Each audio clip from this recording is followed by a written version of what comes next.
Hey everybody, it's Victoria here with you today with another episode of Puff Puff Planted Podcast. Today we have a kind of a shorter but informational one that I'm going to kind of do with you guys. And so a question I've received a lot, not only from my staff, but from customers of mine in the shop and just from generally like people in my life. The question I get asked a lot is, why does THC get me high? So we all know that THC gets us high, but why? So I'm going to kind of touch on some points here, a little bit of like the science behind the biology, about why this can even have the ability to get us high, and then what actually causes those like intoxicating effects for us. So something that, we consume, not we as everybody, but a good chunk of people I know, and in the cannabis space, we consume THC, but some people aren't even really familiar with why. Why does it get me high? What's the science? So I'm going to start with saying that, as we know, THC is the most abundant and well-known cannabinoid found in the cannabis plant. So obviously we know there's over 100 other cannabinoids that, while are psychoactive, because the term psychoactive refers to anything that actually has like an impact on and impacts our brain neurologically. So just because it's psychoactive doesn't mean that it's intoxicating. So that's something that I always like to clarify, because you'll hear a lot of people, and even myself, slip up sometimes and say CBD is non-psychoactive.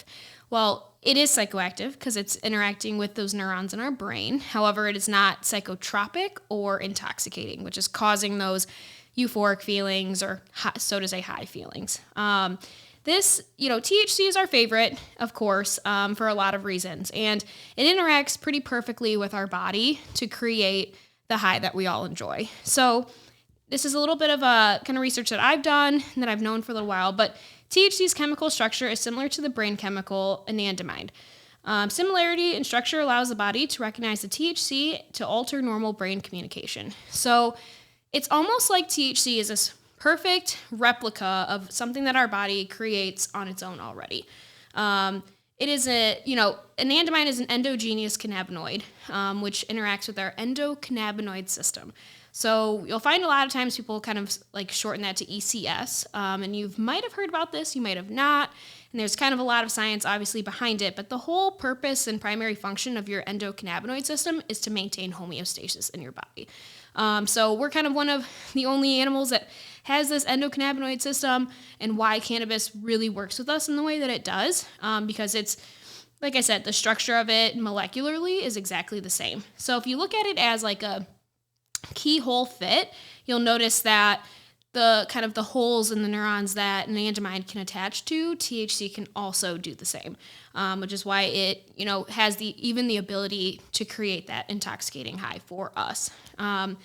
So the part of the function of the endocannabinoid system and where our THC or anandamide kind of like binds to is responsible for a lot of things. It's responsible for like pleasure, memory, thinking, concentration, movement, coordination, and sensory and time perception. So a lot of these things are everything that we do on a daily basis, and it interacts with us in a way that can affect these things on a daily basis. So if you're consuming THC on a daily basis, these things will be impacted.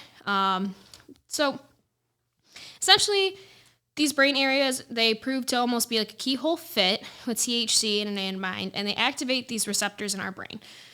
We have CB1 and CB2 receptors. There are cannabinoid receptors. This allows THC to bind to that receptor and almost like turn it on in a way.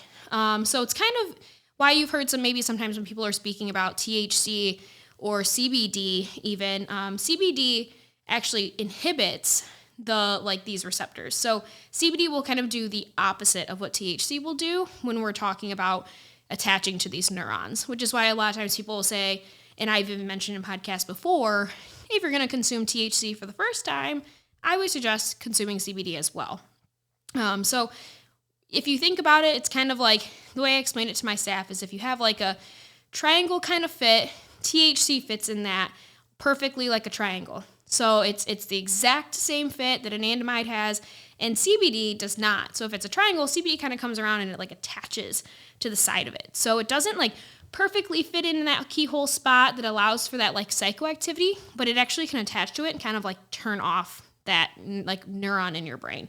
So that's one of the things that is the reason why can we even have like THC like do these things for us? Why does THC even create these intoxicating effects? So a little bit confusing, but at the end of the day, we have a system in our body that controls like everything. And THC is able to bind with that system and interact in the way that the same kind of like molecule that our body naturally creates for that.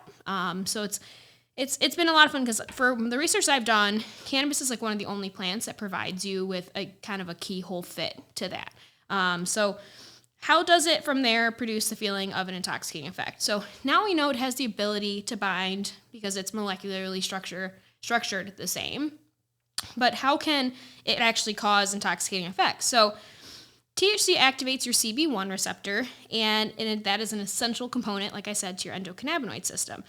It's a part of the brain that governs intoxication. So THC intoxication has been shown to increase blood flow to your prefrontal cortex, the region of the brain that's responsible for decision-making, attention, motor skills, and other various like executive functions.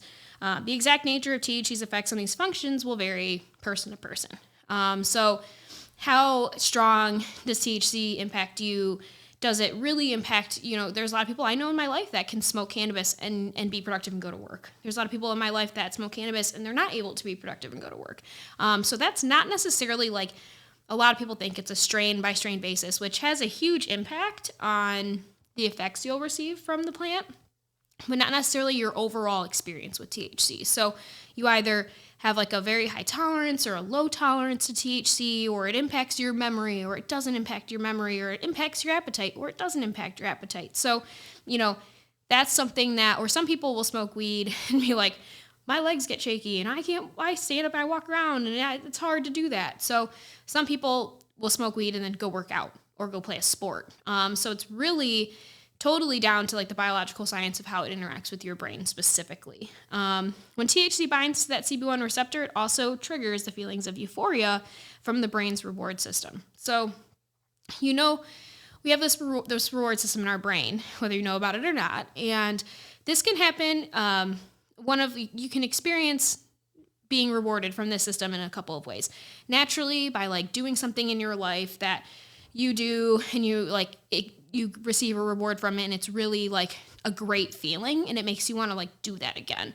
So whether it's like going and donating to charity, or like helping a local community do something and you feel really, really great about yourself, your body will like naturally release, dopamine and stuff like that creates this feeling of like, this is great, I feel great, I love this, and it's what makes you want to do it again. So your body's kind of like rewarding you for that. And it's the same way too that you get any pharmaceutical or like opiate drug or anything like that your brain, it interacts with the reward system in your brain. So you take a drug and you have a great experience on it, and then you're like, that was so much fun, I want to do it again, because your body got kind of this reward from it that felt great and that felt euphoric. So in a very similar fashion, cannabis triggers that euphoria from your reward system. It activates the brain's reward pathway, which makes us feel good and increases our likelihood of partaking again in the future. So while we like talk about cannabis not being an addictive substance, there's definitely something at play there neurologically that says like we enjoyed the feeling of that. We enjoy being high. And the feeling of euphoria, again, comes from an increased level of dopamine. So when you smoke THC, delta-9 THC, of course, when you smoke weed and you're ingesting delta-9 THC, it interacts in your brain in a way that's saying, like, let's release some dopamine, and we'll feel that feeling of euphoria, which is what that feeling of being intoxicated is. So it's not just, like I've mentioned in previous episodes, like you have THCA, which is like the non-psychoactive intoxicating form of THC. It's the precursor. That doesn't necessarily release, like the dopamine and all that in your brain, because it's not causing that immediate like reward for you, but it is, relieving you of a lot of like pain and other kind of medical components. So the thing to think about here is that cannabis does interact with that system in our brain similarly to a lot of other drugs. So again, cannabis in whatever fashion you want to use it in is okay. It's just something to think about, that is why we're feeling, intoxicated from these substances. It's because, we enjoy the feeling, so we're going to do it again. So a little bit too, I'm going to piggyback on this with not just what does THC do and like what effects can that do for us when it's like, why is that intoxicating? I think that CBD plays a huge factor into that too. And because it's like the second most probably found cannabinoid in the plant, or one of the most found like cannabinoids in the plant, you'll find that anytime you ingest THC, if it's in like a full spectrum form, you have CBD present there too. So I think that's something to think about and kind of be curious about. What does CBD actually do for me too?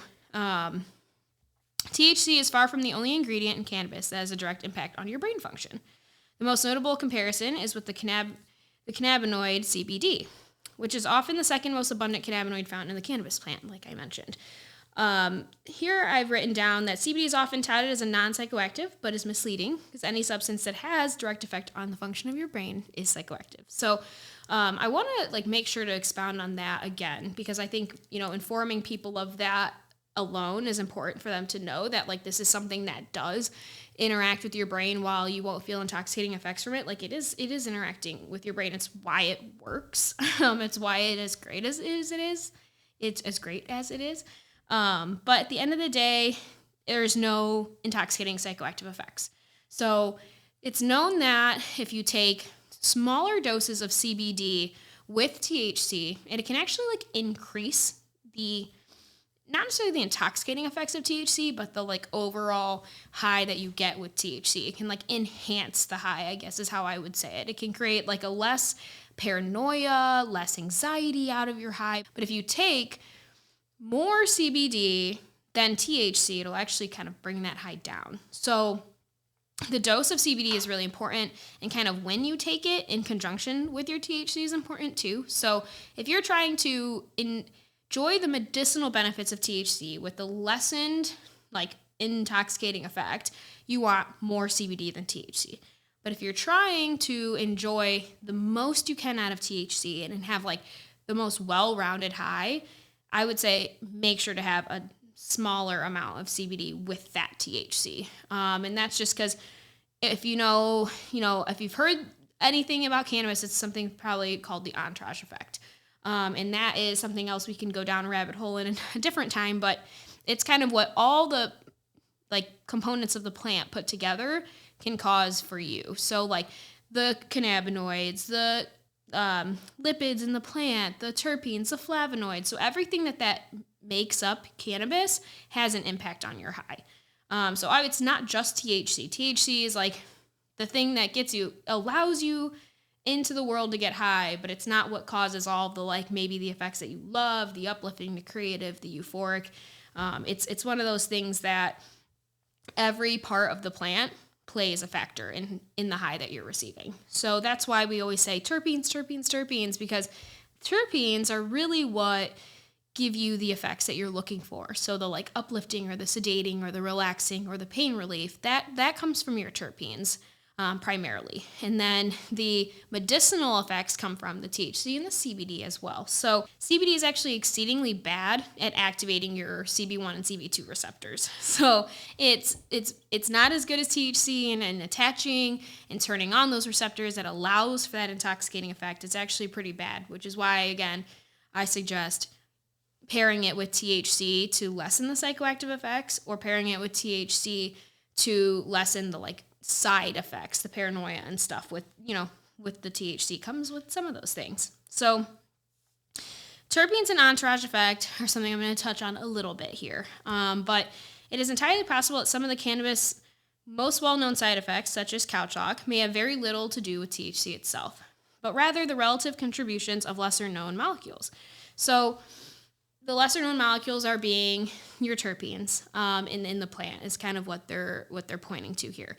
So when I was doing my research, I noticed, I've been researching terpenes for a long time, and I always kind of thought, like everybody else, that THC is the most vital part of this plant, and it's just absolutely not. It's the part of the plant that, again, gets us high. It's not the part of the plant that creates the well-rounded high for us. So when I'm at the store and people are talking to me about strains and what worked for them and what they, hey, I smoked this strain and it really did exactly what I wanted it to do. It relaxed me, it put me on the couch, it helped me sleep. That's where I'm like, let's look up that strain and identify like its main terpenes that are like located in it. So when we do that, we tend to find strains that are similar to that. So, hey, I know that this strain has X, Y, Z terpenes, and this strain is typically high in those exact same terpenes. So there's a good chance that the high you receive from this other strain is going to be very similar to the high you received in that first one. And that's something that I think is really important, and like what I'm excited for in the Michigan market to continue to like to grow into that space is terpenes. A lot of companies we've mentioned before do test for terpenes, but primarily you find it in like concentrates. And if they do test for terpenes in flower, it's kind of like total content of terpenes, not here's a breakdown of all my terpenes found on my plant, the specific terpenes and the specific quantity found in each, strain. So that's something that I'm excited to be able to share like with our community when that becomes a part of like regular testing or kind of just regular branding in our community. But at the end of the day, THC is, what we all love and what we've all come to love. And, biologically, it's so wild how it is like a perfect fit for us biologically and how it's able to actually produce these intoxicating effects.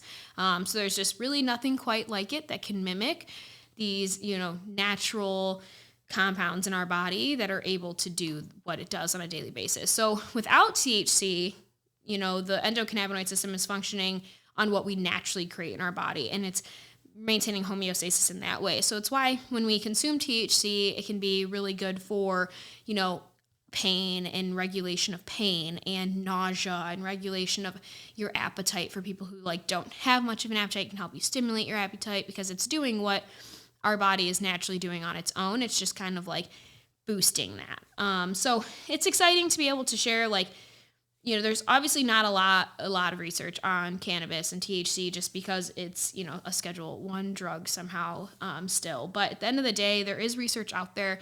There's a lot that I want to be able to share with you guys and that I really think that you guys could benefit from knowing. So just kind of understanding why this thing even can get you high and what causes the high that you're receiving is to me, I think, pretty important when you're consuming something. So, just a quick little crash course there on cannabis and on THC specifically and why it can get you high the way that it does. So, if you have any questions, I'm always happy to answer them, and you can, drop them in the comments or come into the shop and ask me anything to dive in a little bit deeper. But I'm just scratching the surface here on what, is out there in terms of like research on this plant. So, we're going to wrap this one up, and we'll kind of get back to you on the next episode with a little bit more education. Thanks.